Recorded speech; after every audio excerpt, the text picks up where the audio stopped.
Hi, this is Dr. Usha Nandini, psychiatrist from Tanjavur.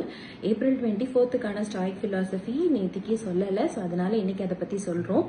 Productive use for contempt அப்படின்னு சொல்கிறாங்க. So ஒரு விஷயத்தை கேவலமாக பார்க்குறதோ இல்லை ரொம்ப ஜட்ஜ்மெண்டலாக பார்க்குறதோ இல்லை ஒரு விஷயத்தை அலட்சியமாக பார்க்குறதோ எப்படி நம்ம ப்ரொடக்டிவாக யூஸ் பண்ணலாம் அப்படின்னு ஸ்டாய்க் ஃபிலாசபர் சொல்கிறாங்க அப்படின்னா, இப்போ ஃபார் எக்ஸாம்பிள் ஒரு ஆக்டர் ரொம்ப பெருமையாக நம்ம பேசுகிறோம், அவரோட மூவியை பற்றி நம்ம பெருமையாக பேசுகிறோம்னா அவர் அந்த மூவியில் எவ்வளோ கஷ்டப்பட்டு வேலை பார்த்துருப்பாரு, இல்லை அவருக்கு என்ன கஷ்டமோ இவ்வளோ கஷ்டப்பட்டு வேலை பார்க்குறாரு அப்படின்னு நம்ம எடுக்கலாம்.